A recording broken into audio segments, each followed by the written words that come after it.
Mike, Chris, welcome in. Looking forward to talking it over with you. Hello. Okay. Let's start with you, ladies first. Tell me about your early childhood memories, your parents, your family, and where you grew up. Okay. I'm a St. Louis native. I grew up in North County, Florissant. My dad's side of the family, his name's Joseph. His side of the family was St. Genevieve, small French town not far from here, French-German. And he was from a family of 6. And his grandma, my great-grandma, lived to be 105. And my grandma lived to be 99. And Those are great genes. I'm telling you. Wow. she had 6 children. And the interesting thing about my great-grandmother is that she never went in a home or anything. She lived from child to child, from her daughters. She had 6 daughters, and she watched all of her son-in-laws pass. And she just went from daughter to daughter and just died in her sleep. Wow. She was able to get around and everything. And then my grandmother was the same way. She just went from her children. And she also had 6 children. Yeah, my dad was from a family of 6. Okay. So, and then my mom, and this is really interesting. So both my grandmothers had babies at 44, their last babies. My grandma Gag from St. Genevieve, she had my uncle at 44, and then my mom's mom, my grandma on that side, had her last daughter at 44. Wow. Now that's rare as we sit here in 2026, but you take it back. Mm-hmm. That was probably really rare. Right. And the fact that both of your grandmothers had that, I that's know. even more I incredible. know. And then the other thing that was very odd, especially I think for that time, Mm-hmm. is that both my grandparents were 5 years apart in age, which I thought was Yeah, that's also, yeah. For back then, yeah, exactly right. Mm-hmm. How about that? So my mother's side isn't as interesting. They were just had 3 children, and typical, they were in Jennings, and we ended up in Florissant, and I grew up there until I made them. I was bad. I was a brat.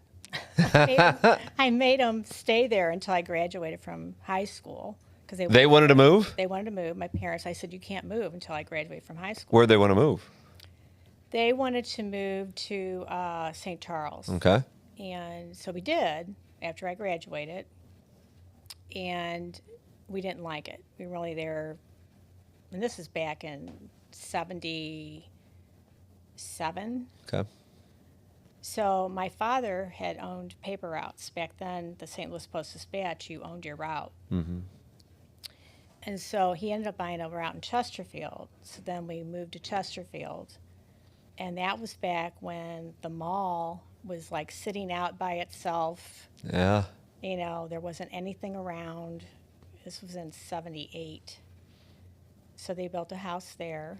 And I finished until I married Mike. I stayed there. And I went from living with my parents, to marrying him. It was very unusual, too. Yes. Even then, at that time, a lot of my friends had apartments and stuff, and I couldn't do that. I was too much of a frugal person. I wanted to pay my car off, and I wanted to be set and had a pretty decent job. So I saved money until I got married, but married young. Mm-hmm. I was 22 and he was 29. Wow. So, and that's about it. Okay. Mike, tell me about your early childhood memories, your family, siblings. Well, let's see. We'll start with my mom and dad. And I had a brother. We're 3 years apart. We were like 2 brothers that would hardly get along, and when you're 3 years apart, Mm-hmm. myself being the older one would always disturb the little one, get the little one in trouble because of myself, right?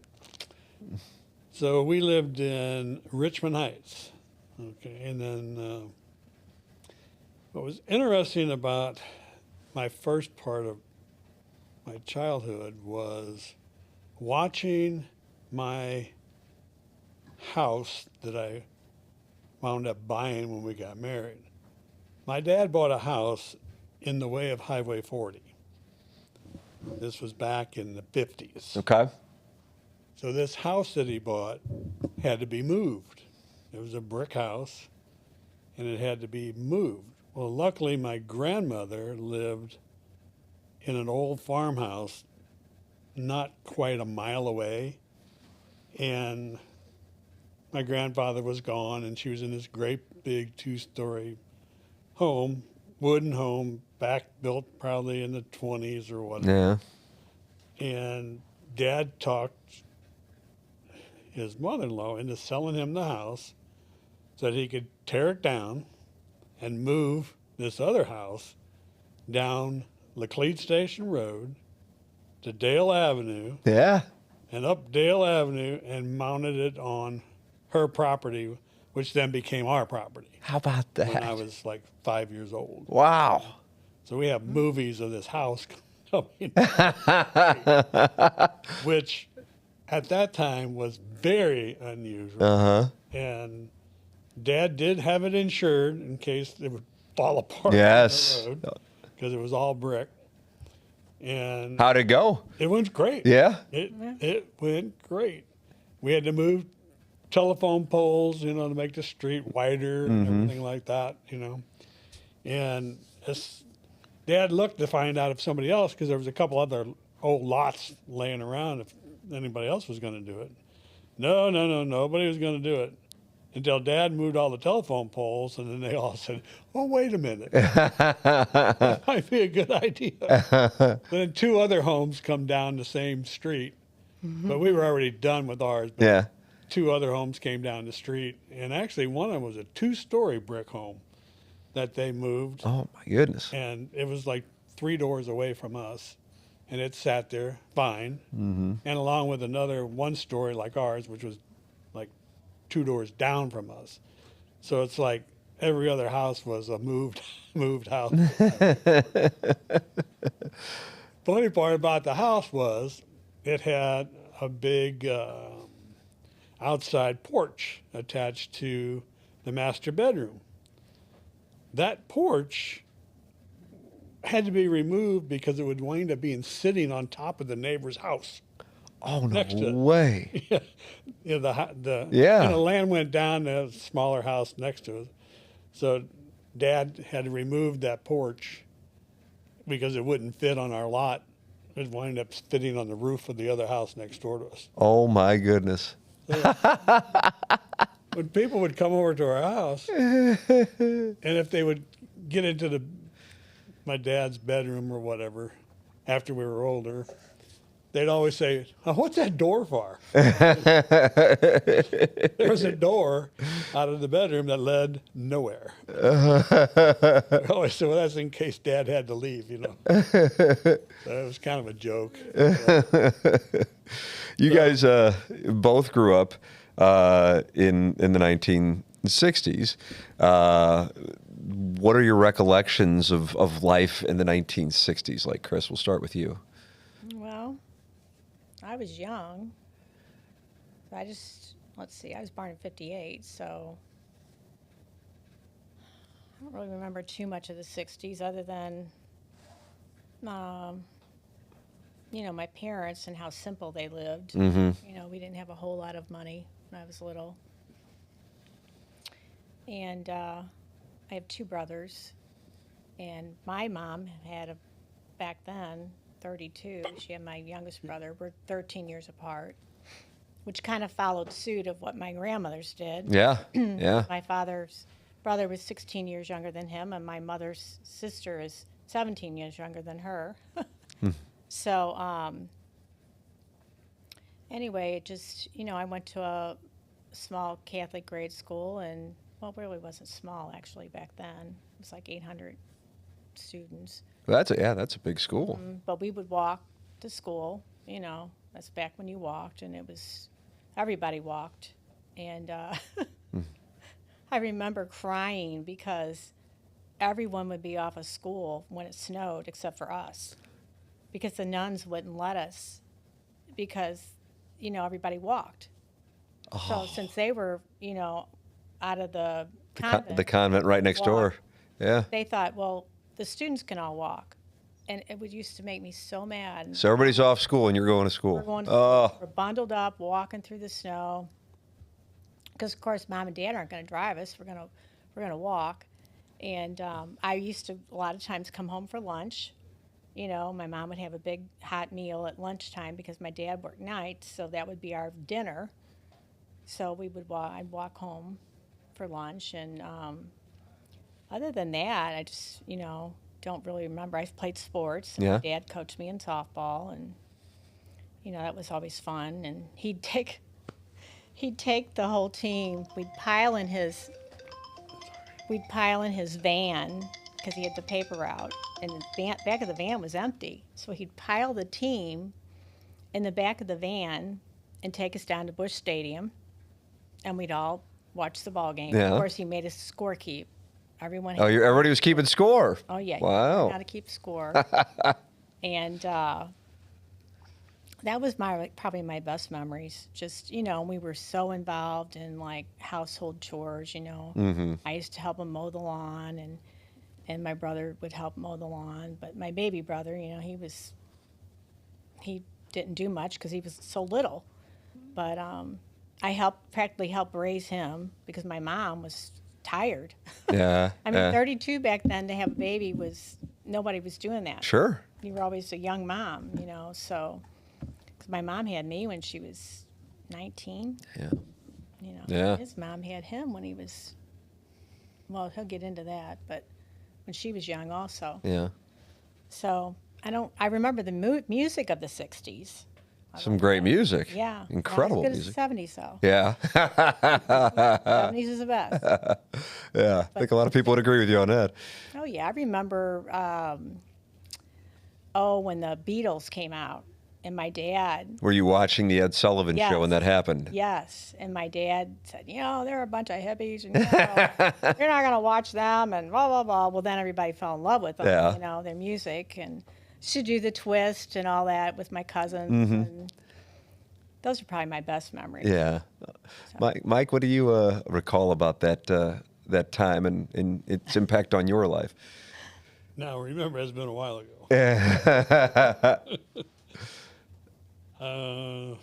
You were a greaser. Oh, are you a greaser? The 60s. Weren't you with your Probably the most I remember is probably just going to grade school, hanging around with a bunch of buddies. Really wasn't into sports. Probably more into just doing nothing, hanging out, Yeah. cars? riding bikes. Funniest thing, probably my dad worked nights, so my mom was home with my brother and I quite a bit. And my brother and I'd always laugh at one another because of my mom. She would have, I can't remember, Reader's Digest, Yeah, Reader's Digest. and she'd be flipping through that and she'd find a recipe. Well, she knew my dad wasn't going for no recipe. He was going steak and potatoes, and that's all I knew. So my brother and I were guinea pigs. Mom would make these dinners out of whatever the recipe was, and my brother and I would have a hard time trying to eat what she made just because it was different kinds of food we weren't used to eating. Yeah, you know? sure. So that was one thing my brother and I always laugh about. Remember, Mom, all the recipes that we had to throw away. Then my mom got a job at night, kind of running a waitress type job over in Maplewood. just a few hours at night, so that means we had to have a babysitter, right? So Yeah. my brother and I weren't the best about a babysitter. Kind of try to take advantage of the babysitter. So that didn't work out too good. Yeah. When Dad would come home and he'd get the information from the babysitter, and it was like, oh my God, we better go hide. The black belt's coming off. Yep. The black belt. The black belt's coming off. So I remember that quite a bit, you know. Remember one time my mom had enough of us, and her brother actually ran the bus route that we lived on, by-state bus. So one night my brother and I were having a little get-together, a little fist fighting, you know, wrestling. She had enough. She stops her brother that was in the bus, and because, you know, it was a real small route. She stopped her brother. He opened the door, and she says, "You're taking these boys on a ride." So on the bus we went. It wasn't like him and I could sit together. I sat behind my uncle in the bus, and my brother sat all the way in the back of the bus. And we had to do a complete bus ride, which was like an hour, sitting in the seat, no moving, no goofing off. Smart of her. That always stuck in my head. Well, I remember the bus ride. I didn't want no more of those. You were old in the 60s, though. You were 16. Yes. You were born in 50, so. Do you want to answer my question? Just saying. It's when you got into your cars and all that. I didn't get that far yet Oh. here. Okay. But you can continue on No. for me. You don't want to leave that part out. So my dad was kind of a backyard mechanic, worked at a gas station on Saturday and stuff, and I'd always hang around there. Well, what did that do to me? It just got me into cars, of course, you know. And luckily, the farmhouse that Dad tore down, we had a 4-car garage behind that farmhouse that my grandfather built, which he had a shop in that became my shop. So I started building cars probably when I was 14, the first car I can remember, because I know it was a car I got all running, got it all together. It was like an old 52 Dodge or something. Oh, yeah. And Dad says, "You're not driving it until you get your license." Well, I remember driving up and down the driveway in the backyard and hit the house. And oh my God, there went my car. My 50 Dodge left. Told you you're not driving it. You run into the house, it's out of here.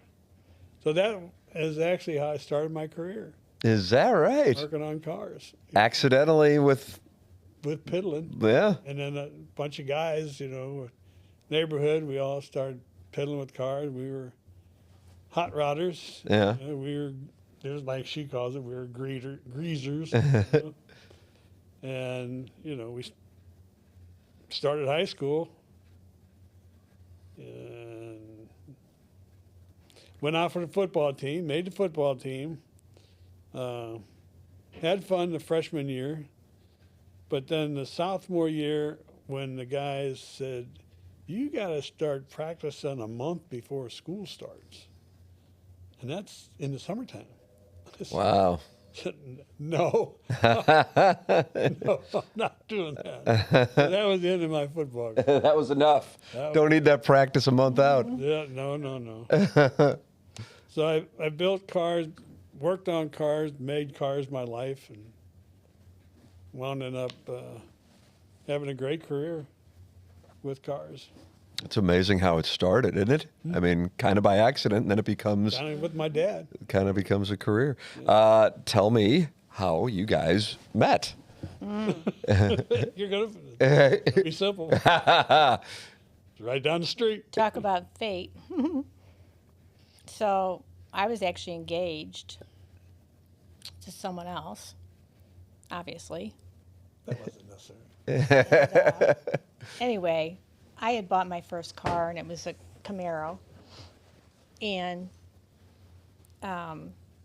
anyway, my fiance at the time, we were in a snowstorm and he wrecked it. He was driving it and it flipped. And anyway, so it was, before that, it was a lemon. So I was always coming in the shop. You know, this was back before, obviously, cell phones. And my car would stop in the middle of 270. And this kept happening. And, well, I'm sorry. Let me back up. Yeah, can I say something? Yeah, let me back up on Back that. up to where the Yeah. first car. Yeah, I am talking about that, the No, Camaro. you're talking about the second car. The first car, you went to look at it and it was wrecked. Oh, that's right. You're right. So that's right. So I bought the first car, and my fiance said, I think you need to call the dealership.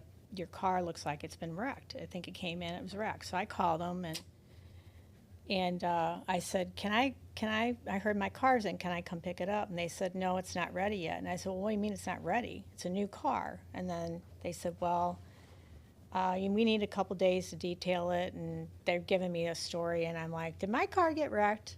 And they said, yeah, we were taking it off the what do you call it? Transport. And we wrecked the back end of it. And I said, well, I don't want that car. So I called my dad. My dad's like, well, let's go over to Weber Chevrolet, and we'll order you one over there. So anyway, that's where he was the service manager. And I got a lemon. It was a lemon car.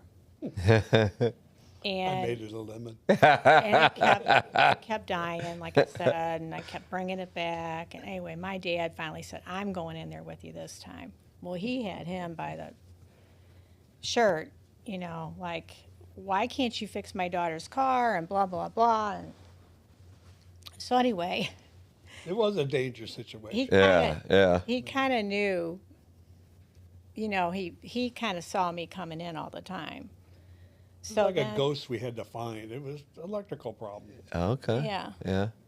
So defending the car. You're defending the car. Well, kind of, Yeah. but not really. I mean, wanting to get it fixed, but it was a ghost. It would only happen whenever she'd be driving it. Yeah. So anyway, then the car got wrecked, and so I was in there, and we were waiting on the sunroof, the T-tops. I had T-tops on. Yeah. So he comes up to me and he says, you know, I can lend you the T-tops for your car, you know, until yours are in. And I'm like, no thanks, you know. So that was his first move. And then I don't even remember what happened after that. You asked me to go to lunch or something. She was done so many times, I just Yeah.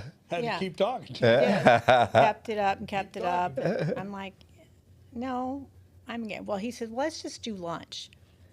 And I thought, well, I can do lunch, you know. Well, I knew after the lunch that there was just something about him. Tell him where we went to lunch. We went to Lion's Choice. Right across Right the street. across. Delicious treats. Yeah. Delicious right across treats. Weber. Sure. Right across the street. Yeah, absolutely. Can't And go far. Yeah.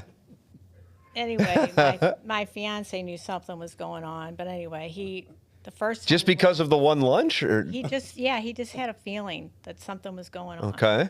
And anyway, then I went out with you one night, and my fiance at the time, was at the house asking my mom and dad where I was. And then we pulled up, Mike and I, and anyway, he saw that and he started going after Mike. And well, I just got in the car and we took off. And my mom and dad they talked about that until my dad passed, how they were stuck with him crying, the fiance crying. Why couldn't your daughter do this to me? And my mom's like, I can't believe you just left. You know, you just left us with him. But anyway, it was just a fun situation. Well, I didn't want to stick around. He didn't want to stick around. He's like, get in the car, let's go, because he was acting like a maniac. So that was how we met. Because Wow. of a lemon car. Oh my goodness. That is a great story. That's an Yeah. incredible Talk story. about fate. Yeah. And so we only dated 9 months until our wedding Okay, day. we were married, yeah. We were only together 3 months when we got engaged. and he wanted to get engaged right away, and I thought my parents are going to think I'm a loony bird, you know. So he asked for my hand in marriage the day of their anniversary. Wow. Yeah, at a family thing. We had a family dinner for the anniversary, and he asked for my hand in marriage then. And my dad said, "If you can feed her, you can have her." I was in sports and I ate a lot. He was right. He was true. My dad was funny. I was like his best friend. So anyway, we planned a quick wedding and got married, and that was almost 45 years ago. Wow. Was there anything awkward with the relationship with your parents because of the fact that you had just been engaged? Were they skeptical, for lack of a better term? No, Or did your mom and dad even know? Like, Well, at the time, I didn't even have a job. yeah, well, there's that also, I guess. Good job. That's I was right. laid off and whatever. Working out of the garage. I didn't have a job because they were on strike, you know. That's true. I When are you going forgot to go about back that. to work? I go, I don't know. We're on strike. Being I was working in my garage at my mom and dad's house, I still had a little business that I wasn't Sure. too concerned about going back to work. Yeah. He was doing well. Yeah. So And my dad liked that. My dad liked that he had The entrepreneurial spirit. Yeah. So after all this came together, we were going to get married and everything. Then it comes up to, well, where are we going to live? My mother and father wanted to move. They wanted to move up into Overland, Okay. closer to where my dad worked at McDonnell Aircraft. I said, well, hey, I'll buy the house because I need the garage. Yeah. So her and I bought the house. So she moved into my childhood home. Mm-hmm. And then a whole other thing started, a remodel job. Ah. Interior remodeling was not suiting her. I didn't like We have the it was 50s ugly. in our house. Sure. And she wants the Yeah. 90s. Yeah. So it's funny, we wound up actually getting married, living in my mom and dad's house that we bought. How He about grew up that? in. He wasn't I thrilled grew about up it. in. He never got excited about it Yeah. because he grew up there. Yeah. Cute little house. It was still standing. We weren't there very long, just 2 years, Yeah. and then we moved out to Chesterfield. But he, it was definitely fate. That's for sure. Sure. So the whole time, this business that you got into, you then acquired after you guys got married, correct? Or right around the same time, your own shop that you had for 40 years? What's Yeah, the that's backstory another on that, story. Mike? Your shop. Yeah. Well, yeah, I wound up, like I said, doing a lot of work behind my home. And living in the same area that you grew up in, people knew that you were a gearhead. Yeah. Hey, go get Mike, he'll fix it. Yeah. Type thing. So I went to one of the local parts stores that I bought parts from, and I asked them, I say, hey, is there any shop around here, or gas station around here that's not doing too well, that may be going under, that Yeah. I might be able to talk to? And they told me, yeah, and it was a shop within walking distance of the house. So I went up and talked to the guy. It was a Sunoco gas station. I went up and talked to the guy, and we kind of made a deal. And so I started working there and didn't go back to Weber. Just transferred what I was doing at my home, actually because I had to. Yeah. City people found out that I was working a commercial business in a residential area. And yeah. they said, you got to stop this. Mm-hmm. So Faith worked out again. I wound up getting that little shop. And we had that shop for, 20 years? The gas station? Probably. What do you mean when you bought out the other one? Mm. Yeah. Total of about 20 years we had the gas station. And then there was another, like a Dobbs store, like a 10-bay store, just about 2 blocks away, that was been there forever, had a great reputation and everything. He was like his competitor, really. Okay. Yeah, I was a competitor. And but his secretary always came into my place to get gas. And I knew that, so I'd ask her, say, hey, how's it I said, I know the owner's getting pretty old down there. How's things going? She goes, oh, they're doing all right. I said, you don't think you'd ever want to sell, do you? And she, oh, I don't think so. You know, things are going pretty good for us, and we've been there since '65 and all this and all that. So I thought, well, okay. So I'm doing my thing, and she come by, I guess a couple of years later, and she goes, hey, you might want to go down there. His name was Vic. He said, you might want to go down there and talk to Vic. There's a little bit of smoke going on down there. You know, and I said, oh, really? So I went down and talked to him, and he said, you got me at the right time. And I go, really? I said, what's happening? He said, well, a few years ago, I turned the shop over to 2 of my employees. And they did everything but what they were supposed to do. And that was paying taxes. Oh, boy. And he said, when they came to me about taxes, about the business, and I transferred the business to them, that got me really upset, you know. Understandably so. Yeah. So he said, and they cannot pay what they owe in taxes. He says, so yes, the property is for sale. So we made a deal. I did make a little deal with the guys that owned, that owned the Shop previously. business. Okay. You know, but did they own it or did they not own it? I don't know. They did put their name in all the taxes and all the paperwork and stuff like that. So, you know, I told them, you know, I said, I bought the business. I bought the building, and I'm taking over the shop, you know. Well, what are we going to do? You know, I said, well, you know, I need mechanics, Yeah. you know. So I was fortunate enough that there was 2 of them. There was 3 all total.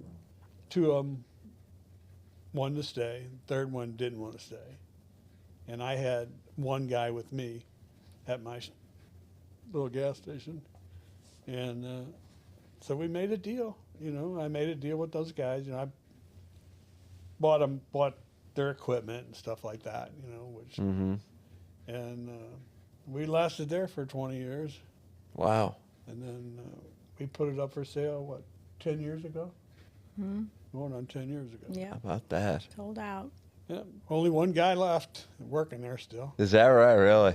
First guy I ever worked with. Is that right? Not the first guy I ever worked with. The guy that came with. It came with you, yeah. You know, he was still there. He needs to go. I mean, he's old enough Yeah. to go, but He keeps hanging on. he just keeps working. Keeps working. 40 years we Yeah. were in business. Why do you think you were successful?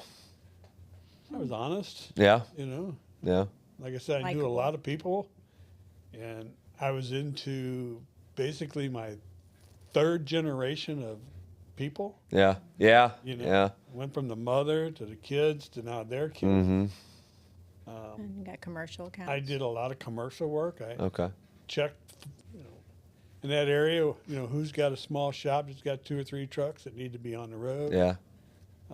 Picked up a lot of accounts. I worked a lot with Washington University because they were real close to me, and they had fleets of trucks that needed servicing all the time, and I catered to them. And you know, Woodard was another one. there was quite a few different small accounts around there that I Yeah. took care of.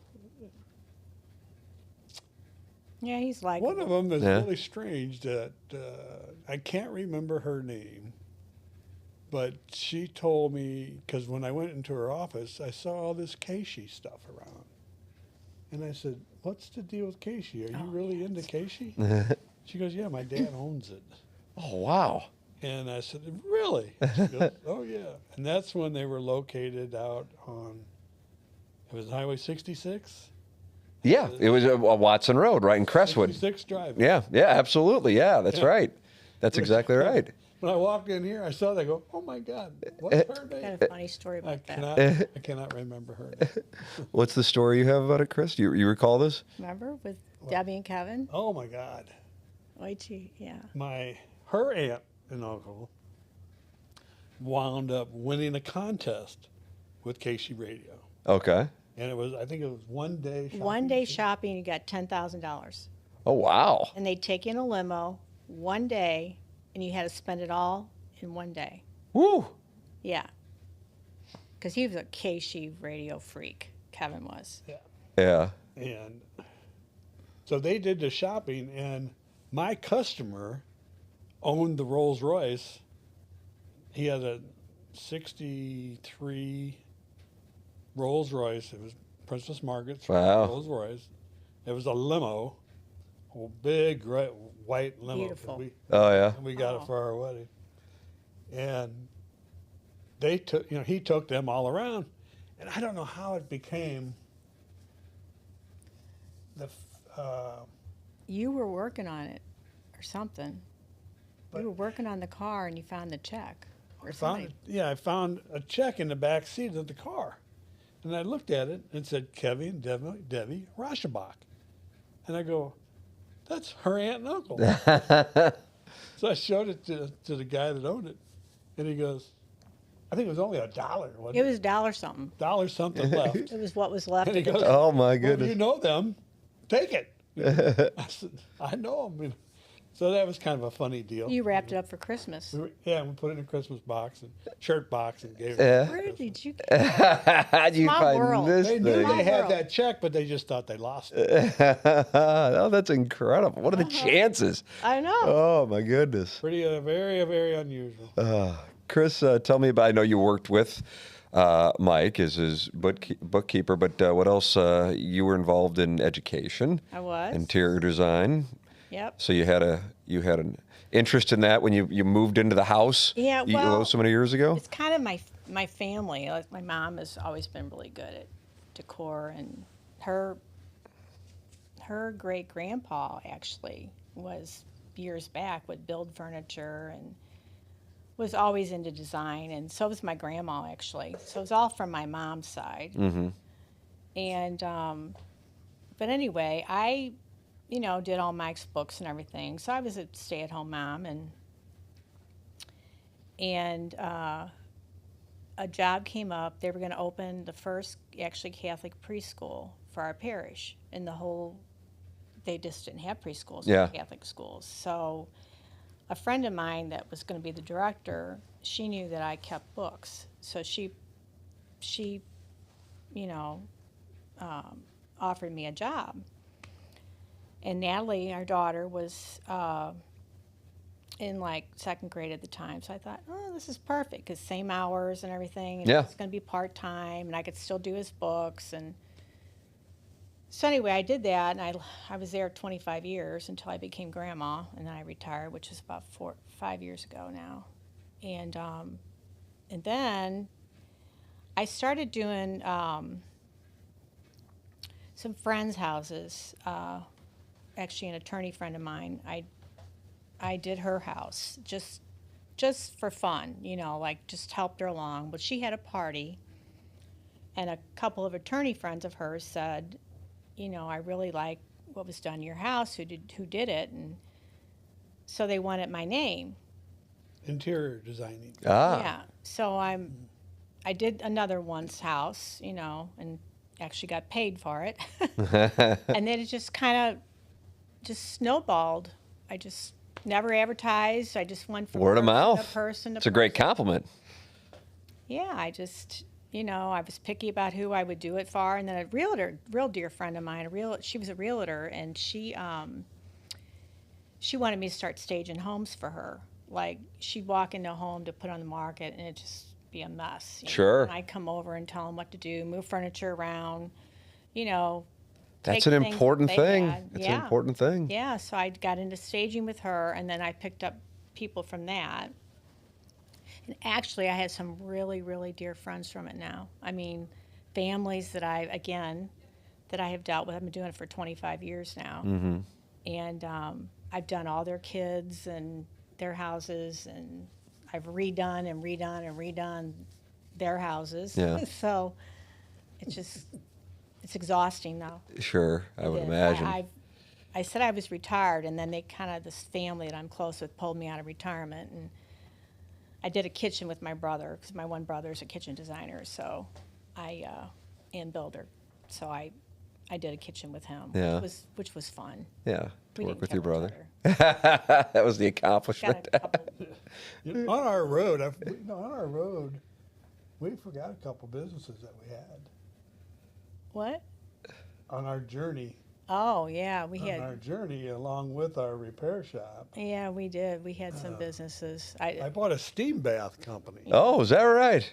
that actually made steam generators.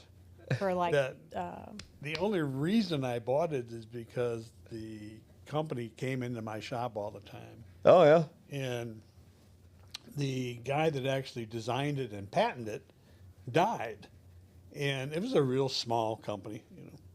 And the guy that was making these generators that produce steam, he says, Mike, he goes, Mrs. whatever, I can't remember what her name. Gilbert. Yeah, Mrs. Gilbert was Gilbert Steam Bath Company. He goes, Mrs. Gilbert knows nothing about that, and she's plenty loaded. He goes, I think that company's just going to vanish. Go under, yeah. You know? And I said, so what are you talking about? He goes, I can build those things for you. He says, I can run, it's just a little one-man deal. Yeah. But he says, we've got these things all over the place. And he says, we sell plenty of parts. These little heating elements burn out all the time. You know, people leave them run too long. It was like a hot water heater type thing. You know? Yeah. And he said, I'd be glad to go in business and make those things for you. So sure enough, we wound up buying that little company, building steam Forgot about that. generators, and they were all patent approved and everything. And then I'd when ship them out. the old guy that was building them showed her dad how to, because her dad had plenty of time on his hands after he did his 3 hours of paperwork. Yeah. business. Paper route, yeah. So we talked her dad into building these things. And installing them. And then him and I would install them. And then I had a customer that was about that? totally interested in them. And he goes, well, you don't have time for those. So he talked me into selling him the business. Yeah. So I went ahead and sold him the business. He's just, So now I'm back at my shop. An electrical company called Clayshire Electric, which was in Richmond Heights, they were in my shop all the time. And I became real good friends with their manager, you know. So he's talking to me. He goes, you know, old Rich over there, he's just so old. You know, he needs to retire, and I need to, you know, I'm gotta not see if I happy. can get the business away from him, or such and such. And it was a union shop, and I think they had like 10 guys working for him. And he goes, you know, I run that place. This is my friend Brian. He goes, I run Clayshire Electric. Rich don't run it. He goes, he just owns it, you know. And I said, well, ask him if you can buy the shop. You know? And he said, okay. So he asked him, and Rich turned him down. And he said, man, I just know I can take this over. And I said, well, let's talk. So we did some talking, and he said, can you back me? And I said, what do you want to do? He goes, I need 3 trucks. I need 3 trucks full of equipment. And he goes, I'm your man. Wow. And I said, well, how can you guarantee? He goes, these are my customers that go to Clayshire. They call Clayshire for me. Wow. And he goes, I know every one of them. I've got every one of their phone numbers. And he goes, all they got to do is say, call me direct. And so we opened up an electrical company. And we had it for How about was, that? 8 years. Wow. that And was they- a real trial thing on our marriage, that's for sure. Yeah, That was a little that was a stressful? tough one. Is that right? Yes, because I was doing interior Well, design, the preschool, his books for Big Ben Auto Center, and She was overbooked. the electrical. I thought I was going to die. I literally got 2 to 3 hours of sleep a night. Oh, my goodness. I worked nonstop. Plus, we forgot the parts store that we bought. Oh, yeah, we We bought bought a another parts parts store. store. You That diversified. was sold before the electrical, but I was the one doing the electrical. Me Yeah. and the boys, and you And it were, was union, so she had to do everything. Oh, by the yeah. union. Sure. it was And the horrible. union drove her nuts. It just, and they drove me nuts. It was not fun. So we kept it for 8 years and we sold out. I'm I like, sold it can't to do Brian. I can't do it I said, anymore. Hey, take it. It's yours. It's Me still or the going electrical strong. company, honey. Tell me, I mean, you were able to juggle all of this with. He did a good job. I guess so, yeah. With being parents. Tell me about your family. Our family? Yes. Well, we've got a beautiful daughter. We're so proud of her. She's in anesthesia. She's a CRNA. So I don't know if you know much about nurse anesthetists, but they perform 75%, if not 80% of surgeries. A lot of people don't know that. They think it's the anesthesiologist. And it's not. It's the CRNA. Yeah. They've been practicing for 160 years. So anyway, she knew from very young, she had taken a class in high school, and they had gone down to St. Louis University, and in her anatomy class, and she fell in love with gore. Blood. Wow. Blood. I'll never forget, we were sitting at the dinner table, and she said, "Oh, we dissected this cadaver today," and she's talking about how this woman died from this big tumor, and Mike and I are like ready to throw up our food, and she's just like all excited about it. And she said, "That's what I want to do. I want to do something in the medical field." And my parents happened to live next door to a CRNA. They're called, what are they? What's that stand for? Certified Registered Nurse Anesthetist. Yeah. So she got all the info, because it's a very competitive market. It's hard to get into school. You got to have a high GPA and all that. So she had all that accomplished already. And she, at a young age, it's usually you have to be so you get your BSN, and then you have to be in a cardiac or a neuro unit for 2 years minimum, and then you go into the interview process, and which is grueling. So it's 3 years of school, and then the interview process to get into school. And she accomplished all that, and she's been practicing now since 2013. That's when she graduated. So what is that? 12 years, I guess. Almost 13 years. Yeah. So, yeah, and so she She was kind a of little tomboy. She was a tomboy, very athletic, and very determined young lady. Always independent. I mean, I remember when she first started walking, she like threw my hand away. Like, I don't need you, Mom. I'm walking. And she kind of did the same thing I did. She was engaged and called off her wedding and ended up with Dennis, and that's another. But Deja vu all over. yeah. And then just had 2 beautiful babies. Got 2 perfect little grandchildren. They're not too little anymore, but we just love, and we babysit them. Yeah. 2 times a week. Now that Layla's in school full time now, so we just have Joseph. But yeah, it's been nice. We travel a lot together with them. Yeah. We have a place down in Naples, and they go with us. Oh, nice. We just a close family. We just we're close with my side of the family, and his mom and dad are gone. So you didn't even tell them this thing about your birthday. Oh, that's really interesting. What happened on the birthday? Well, I was my mother's birthday present. yeah, I was born on her day, 20th. on her 20th birthday, along with my dad's birthday, along with the doctor that delivered me birthday. Oh, my goodness. Yeah, all 3 4 of 'em. people on June 22nd, 1950. Yeah. Wow. I mean, give me some mathematical probability on the chances of that. I know. They were in oddities. For the Oh, post. yeah.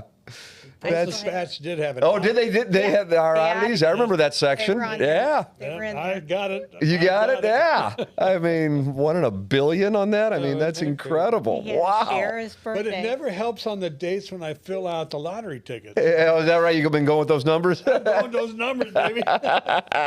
It still don't work. It yet. still don't work. Oh, that's incredible. Yeah. I want to ask you guys this question. I always love hearing people's opinions on this, and you gave some thorough answers in the questionnaire. How do you feel like? We'll start with you, Chris. How do you feel like the world has changed in your lifetime, both for the better and for the worse? Well, definitely, technology, Yeah. cars, even cars. But, yeah, my mom, who's 86, she made a comment one day. It was so funny. It just kind of stuck with me. She's like, if the internet and the phones are supposed to help everybody life get easier, then why does no one have any time? Good question. Good question. And I thought, that's true. Everyone's fiddle-diddling with their phone, Yeah. checking their emails, and now Instagram, and it just goes on and on and on. And I just think it's complicated things. Yeah. Has it helped somewhat? Yeah, of course. I mean, of course it's helped, but I just miss that simple time. Yeah. Yeah. So I really do. I think everyone's just kind of caught up in this fast-paced world that we live in. Mm-hmm. Yeah. So Yeah, that makes sense. Mike, what about you? What do you think on that question? What's I go good? along with everything she said. Yeah. It's become such a fast-paced world. People just don't seem to have any. What's the word I'm looking for? Really short on patience. Everything has to be now. Yeah. We can't wait because of all the internet stuff that we have. Answers your questions immediately. Yeah. yeah. You don't have to go digging in a book to try to research something. Yeah. You just Google it. Yeah. And if that answer's true or not, you accept it. Yeah, that's right. You're right. I think it's memory too. So just think of a lot of the stuff that we used to memorize that we don't memorize anymore. Mm-hmm. I mean, what's your buddy's phone number? Well, let's see, he's Yeah. number 2. Yeah, exactly. I don't know. Sometimes you don't even remember your own phone number. yeah.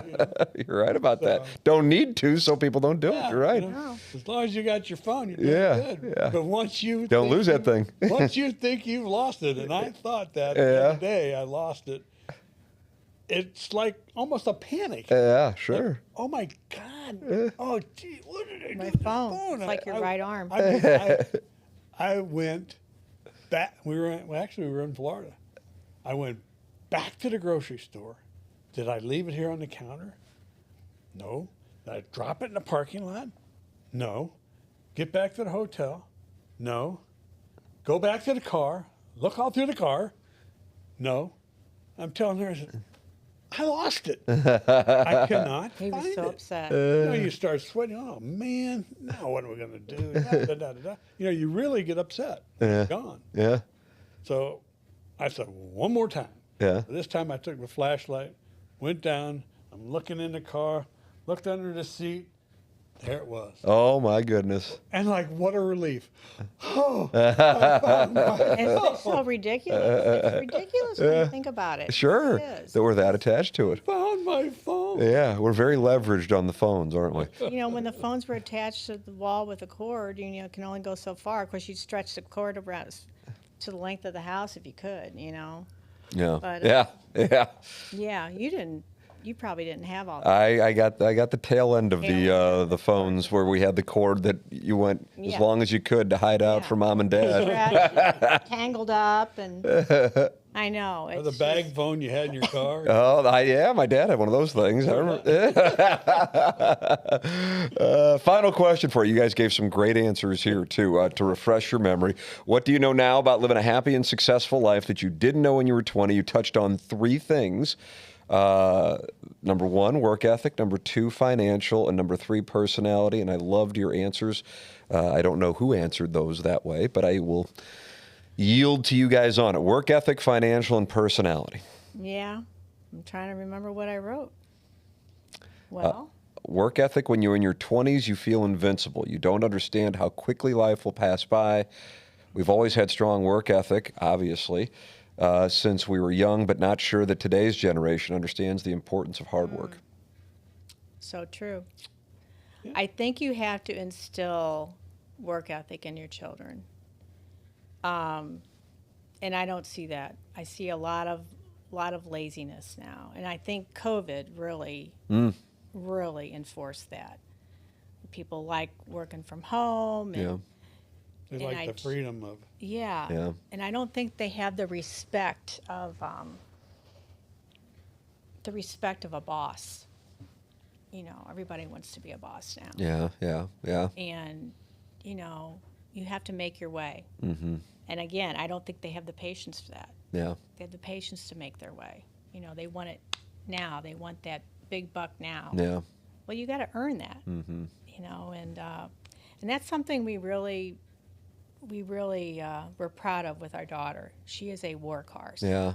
She and all my docs are over at WashU, and not to be a bragging mother, but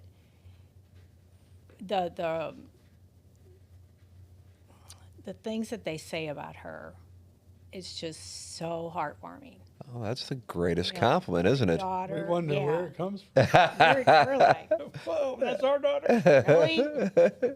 Like, oh, She's she's great. so chill in the OR, and she, so confident, and She takes charge. she takes Yeah. charge, and Ready to I don't move have to in. worry when she's, performing anesthesia. I know that things will go right, and she's always the one that, like, if somebody needs a time and she can do it, she'll pick up their shift, or she'll, she works with people, and she talks about that in the OR. She said, because one day she made a comment, she goes, we're talking about people being lazy. And I said, well, Natalie, they really can't be lazy in your field. Yeah. I mean, the person would die. Yeah. Yeah. She's like, the patient would die. And she's like, no, Mom. They're like, well, I don't want to do that case. I'm not going to do that case. Yeah. Put me on a different case. That's the kind of thing. Yeah. But she'll do any case, Yeah. whatever's given to her. And I said, oh, I didn't know they could do that. She goes, oh, yeah. They do it all the time. They want the easy way out. Yeah. Yeah. It shouldn't be that way. No. You should always want to do your best, and we're glad that she does, and we're like that. We're both worker bees. And I think I wonder where that got lost. Like, our generation, I think everybody was really worker bees. I mean, I think you had a few that were probably lazy. I think a lot of people in our generation kind of almost put work first. Yeah. And family, now I'm not trying to say second, Yeah. but if work Yeah. had to be done, we're going to get the work done. We're going to get the job done. We're not going to postpone it till tomorrow if we can get it done now. Yeah. And now I think a lot of things, if possible, I'll postpone it till tomorrow. Yeah. Sure. Well, and they needed the money more. Our parents neither of them were really very wealthy, and so they worked. They would work 2 jobs if they had to. Yeah. I can't see many people doing that now. Yeah. That's a They whole. just kind of expect it. Yeah. Easy.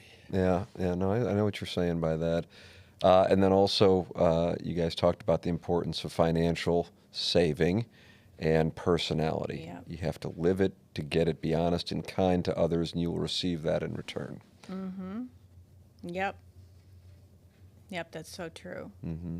And that's the other thing. I know our daughter's a real saver, but I know a lot of her friends, a lot of people, they live check to check, and, it shouldn't be that way. Yeah. Shouldn't be that way. If you can do it, you don't have to be driving a BMW. You don't have to, you know, and that's something we taught our daughter too. You know, you don't have to. You drive a nice car that's going to give you stability that you can afford. You know, that when if it has a repair and you're going to pay 3 times as much. You Yeah. know? So those type of things. Sure. You know, live within your means. Yes, that's great Live within counsel. your means. And this whole, I think that's part of the whole internet and all that. You know, they see all this stuff and they want it. I mean, who wouldn't? Sure. And they can't. A lot of them, people can't say no to themselves. Yeah. They just find a way, Yeah. and then they get in debt, Yeah. and then it's a hole that they got to dig out of. So Seems like a lot of people maybe try to live like the Joneses, you know? Yeah, How we keeping used up. to always say, Keep up with the Joneses. keeping up with the Sure. Joneses. Sure. And then if that little bubble pops, You got a problem. then If you're not ready, problem, you know? you got to be ready. That's kind of seems to be where a lot of people are headed. Yeah. I want the new car. I want the new house. And again, like we said before, we want it now. Now, that's Because the we can change. get everything else now. Yeah, we The expect. whole thing that's right in front of you Yeah. called the computer. Yep. We can get it now on the computer. We have all these people now that are ready to give you money. Now, how do you pay it back? Yeah. That's the and they problem. think they can just go file bankruptcy. You know, they get in this mess, and then they go file bankruptcy, and that's not. You think about the domino effect of that. Yeah. You You're know, someone down the road is losing something because you want something. sure. Yeah. And Yeah. I think that's a whole respect thing. The whole respect thing Respect comes and into patience. Just patience are short. Yeah. Patience are sharp when you get out there on that road. Yeah. Yeah. That's another one too. That's for sure. Just patience are sharp. Everybody's in a hurry. You know? When you're retired, it's the best thing in the world because you don't have to be in a hurry. Yeah. You know, but I worked for it. She worked. Yeah. You earned it. You earned that. You got to earn that just like anything else. You got It's to the greatest thing. earn it Yeah. and then enjoy it. Whatever you earned, you should be able to enjoy. Amen. Amen. Mike, Chris, thank you so much for coming in and telling your stories. Incredible stories. Great. Mathematical. I mean, my goodness, some of this, the coincidences here. I'm telling you, you are due for the lottery based on some of this. I'm trying, buddy. Thank you, guys. Thank you.